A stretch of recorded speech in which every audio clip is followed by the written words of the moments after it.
Hello friends, welcome back to our YouTube channel യാത്രാ സ്നേഹി. ഇന്ന് പൊതുജനങ്ങൾക്ക് വളരെയധികം ഇമ്പോർട്ടൻ്റ് ആയിട്ടുള്ള കുറച്ച് ഇൻഫർമേഷനാണ് ഞാൻ നിങ്ങളുമായി ഷെയർ ചെയ്യാൻ ഉദ്ദേശിക്കുന്നത്. അതിലൊന്ന്, സഹകരണ ബാങ്കിൻ്റെ ഒറ്റത്തവണ തീർപ്പാക്കൽ വായ്പാ കുടിശ്ശിക പദ്ധതി ഇന്നു മുതൽ ആരംഭിച്ചിട്ടുണ്ട് എന്നൊരു കാര്യമാണ്. അതുപോലെ ജില്ലാ എംപ്ലോയ്മെൻറ്റ് എക്സ്ചേഞ്ചിൻ്റെ ആഭിമുഖ്യത്തിൽ ഒരു തൊഴിൽ മേള എന്നുള്ള മറ്റൊരു വാർത്തയും, അതുപോലെ പാലക്കാട് ജില്ലയിൽ പരാതി പരിഹാര അദാലത്ത് കരുതലും കൈത്താങ്ങും എന്ന പേരിൽ ഒരു അദാലത്ത് മന്ത്രിമാരുടെ ആഭിമുഖ്യത്തിൽ നടത്തുന്നു എന്നുള്ള കാര്യവും ആണ് നിങ്ങളുമായി ഷെയർ ചെയ്യാൻ പോകുന്നത്. അതുപോലെ റേഷൻ വിതരണം, ഡിസംബർ മാസത്തിലെ റേഷൻ വാങ്ങാത്ത ആളുകൾക്ക് ഇന്നുകൂടി റേഷൻ വാങ്ങാനുള്ള അവസരമുണ്ട്. ആ കാര്യം കൂടിയാണ് ഞാൻ നിങ്ങളുമായി ഷെയർ ചെയ്യുന്നത്. അതുപോലെ ജനുവരി മാസത്തെ റേഷൻ വിതരണം ജനുവരി 4 മുതലാണ് ആരംഭിക്കുന്നത്. നാളെ റേഷൻ കടകൾ അവധിയായിരിക്കും. അപ്പോൾ ഇങ്ങനെയുള്ള കാര്യങ്ങളാണ് ഞാൻ നിങ്ങളുമായി ഷെയർ ചെയ്യുന്നത്. അപ്പോൾ നമുക്ക് ഡീറ്റെയിൽ ആയിട്ടുള്ള വീഡിയോയിലേക്ക് പോവാം. ആദ്യത്തെ കാര്യം, സഹകരണ ബാങ്കുകൾ എല്ലാ വർഷവും നടത്തുന്നത് പോലെ വായ്പാ കുടിശ്ശിക എഴുതിത്തള്ളുന്ന ഒരു സാഹചര്യം ഉണ്ട്. അപ്പോൾ ആ വായ്പാ കുടിശ്ശിക എഴുതിത്തള്ളുന്ന അല്ലെങ്കിൽ ഒറ്റത്തവണ തീർപ്പാക്കുന്ന ഒരു പദ്ധതി നടപ്പിലാക്കിയിട്ടുണ്ട്. അതിൻ്റെ കാര്യങ്ങളാണ് ഞാൻ നിങ്ങളുമായി ഷെയർ ചെയ്യാൻ പോകുന്നത്. നമുക്ക് ആ വീഡിയോയിലേക്ക് അല്ലെങ്കിൽ ആ ഇൻഫർമേഷനിലോട്ടൊന്ന് നോക്കാം. സഹകരണ ബാങ്കുകളിലെ വായ്പാ കുടിശ്ശിക ഒറ്റത്തവണ തീർപ്പാക്കൽ പദ്ധതി ഇന്നു മുതൽ ആരംഭിച്ചു. സഹകരണ ബാങ്കുകളിലെ വായ്പാ കുടിശ്ശിക ഒഴിവാക്കുന്നതിനായി ഒറ്റത്തവണ തീർപ്പാക്കൽ പദ്ധതി പ്രഖ്യാപിച്ചു.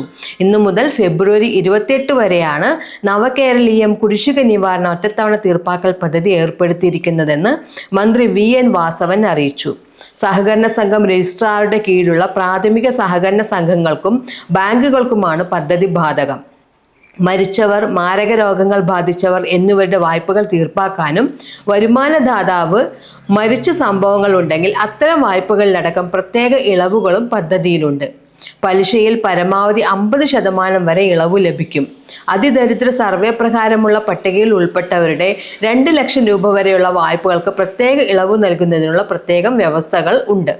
സ്വർണ്ണപ്പണയ വായ്പ, നിക്ഷേപത്തിന്മേലുള്ള വായ്പ എന്നിവ ഒഴികെയുള്ള എല്ലാത്തരം കുടിശ്ശികയുള്ള വായ്പകളും പദ്ധതിയിൽ ഉൾപ്പെടുത്തിയിട്ടുണ്ട്. MMDS, GCCS എന്നിവയ്ക്കും ആനുകൂല്യം ലഭ്യമാണെന്നും മന്ത്രി അറിയിച്ചു. അപ്പം സഹകരണ ബാങ്കുകളുമായി ബന്ധപ്പെട്ട് ഇത്തരം വായ്പകൾ എടുത്തിട്ടുള്ളവരുണ്ടെങ്കിലും അല്ലെങ്കിൽ കുടിശ്ശികയുള്ളവരുണ്ടെങ്കിലും ഈ അവസരം പരമാവധി പ്രയോജനപ്പെടുത്തണമെന്ന് അഭ്യർത്ഥിക്കുന്നു. നമുക്ക് അടുത്ത വാർത്തയിലേക്ക് നോക്കാം. കരുതലും കൈത്താങ്ങും പാലക്കാട്ട് അദാലത്ത് നാളെ. പൊതുജനങ്ങളുടെ പരാതികൾ പരിഹരിക്കാൻ മന്ത്രിമാരുടെ നേതൃത്വത്തിൽ സംഘടിപ്പിക്കുന്ന കരുതലും കൈത്താങ്ങും പാലക്കാട് താലൂക്ക് തല അദാലത്ത് നാളെ പാലക്കാട് ടൗൺ ബസ് സ്റ്റാൻഡിനു സമീപം മുഹമ്മദ് ബാഗ് ഈവന്റ് സെന്ററിൽ നടക്കും.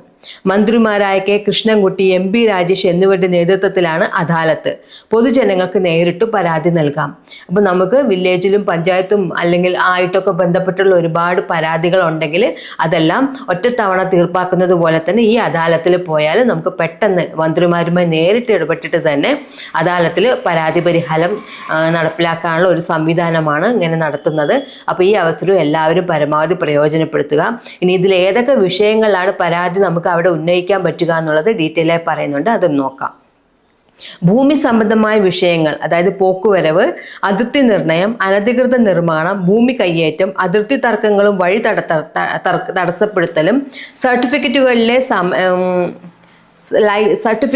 ലൈസൻസുകൾ എന്നിവയിലെ കാലതാമസം, കെട്ടിട നിർമ്മാണ ചട്ടങ്ങളുമായി ബന്ധപ്പെട്ടവ, കെട്ടിട നമ്പർ, നികുതി, വയോജന സംരക്ഷണം, പട്ടികജാതി പട്ടികവർഗ വിഭാഗ ആനുകൂല്യങ്ങൾ, ശാരീരിക ബുദ്ധി മാനസിക വെല്ലുവിളി നേരിടുന്നവരുടെ പുനരധിവാസം, ധനസഹായം, പെൻഷൻ, മറ്റ് ആവശ്യങ്ങൾ, പരിസ്ഥിതി മലിനീകരണം, മാലിന്യ സംസ്കരണം, പൊതുജല സ്രോതസ്സുകളുടെ സംരക്ഷണവും കുടിവെള്ളവും, റേഷൻ കാർഡ്, APL BPL ചികിത്സാ ആവശ്യങ്ങൾക്ക്, കാർഷിക വിളകളുടെ സംഭരണവും വിതരണവും, മറ്റു കാർഷിക വിഷയങ്ങൾ, വളർത്തുമൃഗങ്ങൾക്കുള്ള നഷ്ടപരിഹാരം, സഹായം, മേഖലയുമായി ബന്ധപ്പെട്ട മറ്റു വിഷയങ്ങൾ, ഭക്ഷ്യസുരക്ഷ, വ്യവസായ സംരംഭങ്ങൾ, ആരോഗ്യ മേഖലാ വിഷയങ്ങൾ, വന്യജീവി ആക്രമണങ്ങളിൽ നിന്നുള്ള സംരക്ഷണം, നഷ്ടപരിഹാരം, വിവിധ സ്കോളർഷിപ്പുകൾ, തണ്ണീർത്തട സംരക്ഷണം, അപകടകരങ്ങളായ മരങ്ങൾ മുറിച്ചു മാറ്റുന്നത്, പ്രകൃതി ദുരന്തങ്ങൾക്കുള്ള നഷ്ടപരിഹാരം എന്നിവയുമായി ബന്ധപ്പെട്ട പരാതികളാണ് അദാലത്തിൽ പരിഗണിക്കുക. അപ്പോൾ ഇങ്ങനെയുള്ളതൊക്കെയാണ് ഇപ്പോൾ നമ്മൾ നേരത്തെ വായിച്ച കാര്യങ്ങളൊക്കെയാണ് അദാലത്തിൽ പരിഗണിക്കുക. അതുപോലെ പരിഗണിക്കാത്ത വിഷയങ്ങളും താഴെ കൊടുത്തിട്ടുണ്ട്, നമുക്കതൊന്ന് നോക്കാം. നിർദ്ദേശങ്ങളും അഭിപ്രായങ്ങളും, ലൈഫ് മിഷൻ, ജോലി ആവശ്യം, PSC വിഷയങ്ങൾ, വായ്പാ എഴുതിത്തള്ളൽ, പോലീസ് കേസുകൾ, പട്ടയങ്ങൾ, ഭൂമി തരം മാറ്റം, മുഖ്യമന്ത്രിയുടെ ദുരിതാശ്വാസ നിധിയിൽ നിന്ന് സഹായം, ചികിത്സയുൾപ്പെടെയുള്ള സാമ്പത്തിക സഹായം, ജീവനക്കാര്യം അതായത് സർക്കാർ, റവന്യൂ റിക്കവറി, വായ്പാ തിരിച്ചടവ്, സാവകാശവും ഇളവും തുടങ്ങിയവ അദാലത്തിൽ പരിഗണിക്കില്ല.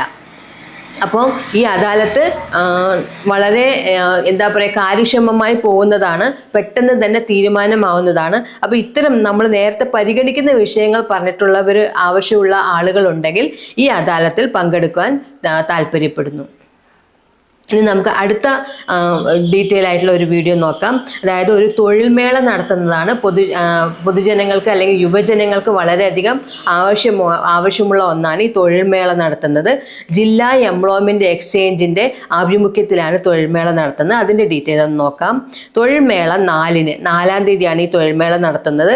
ജില്ലാ എംപ്ലോയ്മെൻറ്റ് എക്സ്ചേഞ്ചും എംപ്ലോയബിലിറ്റി സെൻറ്ററും സംയുക്തമായി സ്വകാര്യ സ്ഥാപനങ്ങളിലേക്ക് team leader, customer care executive, digital marketing, store manager, office operations, shipping department, office assistant, agency recruitment manager, channel development associate, financial advisor എന്നീ ഒഴിവുകൾക്ക് 4:10 മണിക്ക് പാലക്കാട് ജില്ലാ എംപ്ലോയ്മെന്റ് എക്സ്ചേഞ്ചിൽ അഭിമുഖം സംഘടിപ്പിക്കും.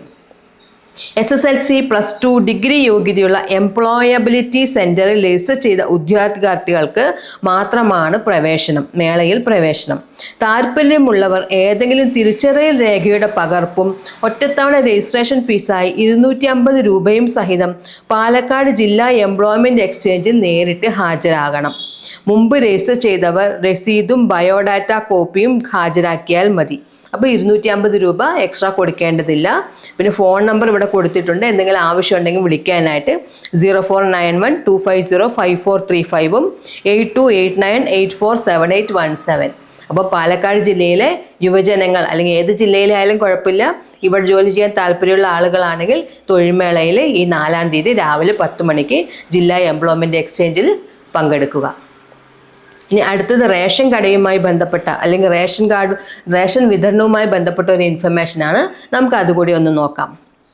ഡിസംബറിലെ റേഷൻ വിതരണം ഇന്നുകൂടി. ജനുവരിയിലെ റേഷൻ 4 മുതൽ. 3 റേഷൻ കടകൾക്ക് അവധി. കാഞ്ഞിരപ്പുഴ ഡിസംബർ മാസത്തെ റേഷൻ വിഹിതം ഇന്നുകൂടി റേഷൻ കടകളിൽ നിന്ന് വാങ്ങാൻ അവസരം. ജില്ലയിൽ ഇതുവരെ വാങ്ങിയത് 82% പേർ. ജനുവരി മാസത്തെ റേഷൻ വിതരണം 4-ന് ആരംഭിക്കും. വെള്ള പൊതുവിഭാഗം കാർഡിന് ഇത്തവണ 6 കിലോഗ്രാം അരി ലഭിക്കും. മുൻ മാസത്തേക്കാൾ 1 കിലോ കൂടുതൽ. അപ്പോൾ വെള്ള പൊതുവിഭാഗത്തിന് 5 കിലോ ആണ്, അതിപ്പം 6 കിലോ ലഭിക്കുന്നുണ്ട്. ജില്ലയിൽ ആകെ 8 ലക്ഷത്തിലേറെ കാർഡ് ഉടമകളാണ് ഉള്ളത്. 3 റേഷൻ കടകൾക്ക് അവധിയായിരിക്കും. ഇനി ജനുവരി മാസത്തെ റേഷൻ വിഹിതം എങ്ങനെയാണെന്ന് നമുക്കൊന്ന് നോക്കാം. അന്ത്യോദയ അന്നയോജന മഞ്ഞക്കാർഡിന് 30 കിലോഗ്രാം അരിയും 3 കിലോ ഗോതമ്പും സൗജന്യമായി ലഭിക്കും. 2 പാക്കറ്റ് ആട്ട 7 രൂപ നിരക്കിലും ലഭിക്കും. പിങ്ക് കാർഡിലെ ഓരോ അംഗത്തിനും 4 കിലോ അരിയും 1 കിലോ ഗോതമ്പും സൗജന്യമായി ലഭിക്കും.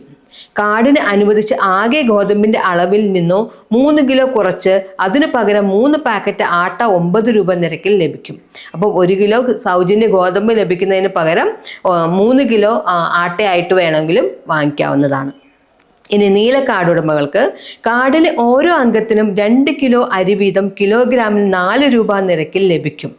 കൂടാതെ കാർഡ് 1-ന് അധിക വിഹിതമായി 3 കിലോ അരി കിലോഗ്രാമിന് 10 രൂപ 90 പൈസ നിരക്കിലും ലഭിക്കും. അപ്പോൾ എല്ലാ തവണയും നമുക്ക് 10 രൂപ 90 പൈസ നിരക്കിലുള്ള അരി മാത്രമേ നീല കാർഡുകാർക്ക് ലഭിക്കാറുണ്ടായിരുന്നുള്ളൂ. ഇത്തവണ അത് 4 രൂപ നിരക്കിലുള്ള അരിയും ഓരോ കാർഡിലെ അംഗങ്ങൾക്കും 2 കിലോ വീതവും ലഭിക്കുന്നുണ്ട്. അതുകൂടാതെ എക്സ്ട്രാ ആയിട്ട് 3 കിലോ അരി 10 രൂപ 90 പൈസ നിരക്കിലും ലഭിക്കുന്നുണ്ട്. ഇനി വെള്ളക്കാർഡ് കാർഡിന് 6 കിലോ അരി കിലോഗ്രാമിന് 10 രൂപ 90 പൈസ നിരക്കിൽ ലഭിക്കും. അപ്പോൾ ഇതാണ് ഈ മാസത്തെ റേഷൻ വിഹിതം പറഞ്ഞിരിക്കുന്നത്. സാധാരണ ലഭിക്കുന്നതിനേക്കാൾ കുറച്ച് അധികമായിട്ട് നിരക്ക് കുറവിൽ കുറച്ച് അധികമായിട്ട് ലഭിക്കുന്നുണ്ട്. അപ്പം ഈ അവസരവും എല്ലാവരും ജനുവരി മാസം തീരുന്നതിന് മുമ്പ് തന്നെ ഈ റേഷൻ വിഹിതം വാങ്ങിക്കണമെന്ന് അഭ്യർത്ഥിക്കുന്നു. അപ്പം ഇതൊക്കെയാണ് ഇന്നത്തെ പ്രധാനപ്പെട്ട ഇൻഫർമേഷൻ. വളരെ പൊതുജനങ്ങൾക്കും യുവജനങ്ങൾക്കും ഉപകാരപ്പെട്ട കാര്യങ്ങളാണ് ഇന്നത്തെ മെയിനായിട്ടുള്ള അപ്ഡേഷൻസ് വന്നിരിക്കുന്നത്.